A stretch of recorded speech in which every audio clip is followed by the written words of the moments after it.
Congress CM Revanth Reddy చేతుల మీదుగా ఎన్టీఆర్ విగ్రహావిష్కరణ జరగడంపై మాజీ మంత్రి వైసీపీ నేత అంబటి రాంబాబు కూడా స్పందించారు. సార్, చంద్రబాబువి హైబ్రిడ్ రాజకీయాలు, పైకి భారతీయ జనతా పార్టీతో పొత్తు పెట్టుకుంటారు, కానీ కాంగ్రెస్ పార్టీతో సీక్రెట్ మంతనాలు జరుపుతారు అంటూ అంబటి కామెంట్ చేశారు. ఒకసారి రైట్ గారు కాంగ్రెస్ పార్టీతో హాట్ లైన్ లో ఉంటారు, బీజేపీతోనేమో పొత్తుగట్టి ఉంటారు.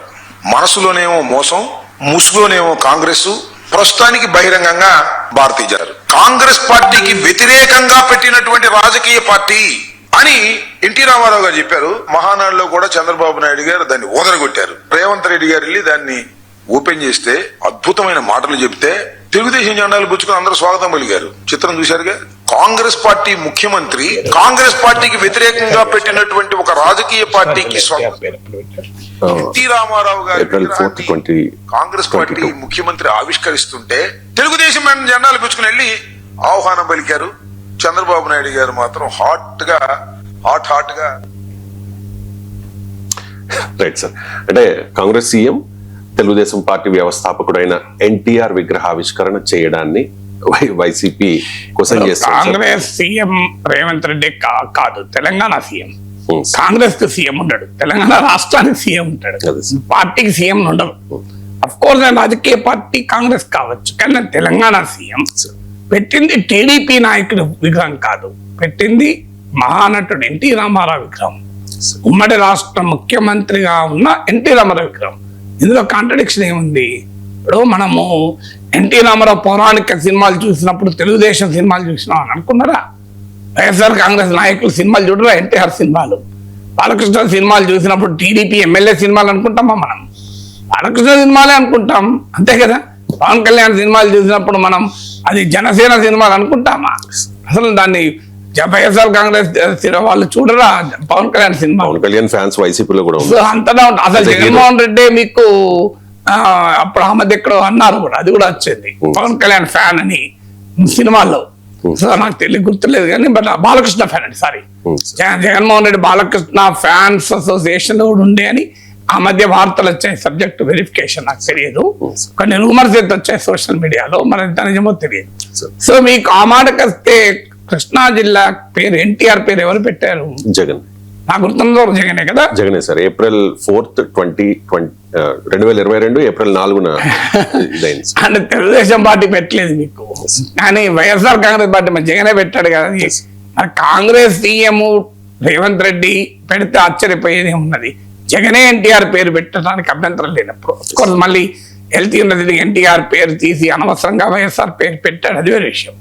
కానీ మీకు అందువల్ల కొన్ని ఇప్పుడు అట్లంటే కాంగ్రెస్ సీఎం కదా పివి నరసింహారావు, కాంగ్రెస్ పిఎం కదా. మరి ఆయన భారతరత్న బిరుదు ఎవరిచ్చారు? కాంగ్రెస్ ప్రభుత్వం ఇయ్యలే, బీజేపీ ప్రభుత్వం ఇచ్చింది అన్న కదా. అదంటే పోనీ కాంగ్రెస్ హైకమాండ్ తో పీవీకున్న విభేదాల రీత్యా ఇచ్చారని అనుకుందాం. విఎస్ అచ్యుతానందన్ కు పద్మభూషణ్ ఇచ్చారే, ఆయన కమ్యూనిస్ట్ నాయకుడు కదా. బుద్ధదేవ్ భట్టాచార్యకు మోడీ ప్రభుత్వం ఇచ్చింది కదా. ఇద్దరు బీజేపీ నాయకులు, బీజేపీ ప్రభుత్వంలో ఇద్దరు కమ్యూనిస్ట్ నాయకులు, మీకు ఒకరు విఎస్ అచ్యుతానందన్, ఇంకొకరు బుద్ధదేవ్ భట్టాచార్య. ఎవరు? నరేంద్ర మోడీ ప్రభుత్వం ఇచ్చింది. వాళ్ళ జీవితకాలం అంతా పోరాడింది బీజేపీ పైనే. మనం దాన్ని గొప్పతనంగా భావించాలి తప్పు కాదు కదా. అది మోడీ ప్రభుత్వ ఔదార్యానికి నిదర్శనం కదా. అది నిజంగా ఆ రకంగా ఉండాలి సమాజం అనేది కదా. సమాజం అనేది మీకు మన దగ్గర ఈ సమస్య. ఇప్పుడు కేరళలో సతీషన్ ప్రమాణ స్వీకారానికి వేదిక మీద ఎవరున్నారు? విజయన్ ఉన్నాడు. అదంటే ఎందుకు? వరద ప్రాంతాలలో వెళ్ళినప్పుడు పినరయి విజయన్ ఒక్కడే వెళ్ళలే, తన వెంబడి ప్రతిపక్ష నేత సతీష్ను తీసుకొని వెళ్ళాడు. వెళ్తారా ఇక్కడ మన దగ్గర ఎప్పుడన్నా? అదే తన వెంబడి ప్రతిపక్ష నేత తీసుకొని సీఎం వెళ్ళడం ఏంటి? అసలు ప్రతిపక్ష నేత దానికి అంగీకరించలేదు. ప్రతిపక్ష నేత విమర్శిస్తూనే ఉండాలి కదా. పొద్దున్న లేస్తే సీఎంతో కలిసి ఇద్దరు కలిసి విమానాలు వెళ్ళారు. అదే రాజకీయం అంటే. రాజకీయం అంటే శత్రువులే ఉండాల్సిన అవసరం లేదు. ఏముంది? రాజకీయాలంటే మనం గౌరవించుకోవాలి. అభిప్రాయాలు, రాజకీయ అభిప్రాయాలు భిన్నత్వం ఉండాలి. వ్యక్తిగతమైన హుందాతనాన్ని ప్రదర్శించి ఉండాలి. అందువల్ల ప్రతిదానికి మనకు రాజకీయాలు వద్దాల్సిన అవసరమే లేదు. సో కొంతమంది మీకు రాజకీయాలకు అతీతంగా ఆలోచించగలగాలి. నేను ఉదరు కూడా గుర్తు చేశాను. సీతారాం యేచూరి చనిపోయినప్పుడు జేపీ నడ్డా వెళ్ళి నివాళులు అర్పిస్తూ నాకు ఇప్పటికీ నాకు గుర్తొస్తుంటుంది. సీతారాం యేచూరి ఎవరు? వాట్ ఈజ్ హిందూ రాష్ట్ర అని చెప్పి పుస్తకాలు రాశాడు.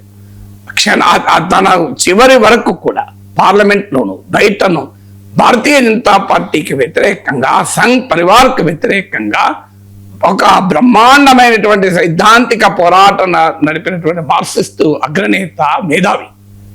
ఆయన చనిపోతే జేపీ నడ్డా ఏమన్నాడు తెలుసా? బీజేపీ అధ్యక్షుడు, ఆ ఈశ్వరుని ప్రియ చరణాల యందు సీతారాం యేచూరికి శాశ్వత స్థానం ఉండుగాక అన్నాడు. ఎవరికి?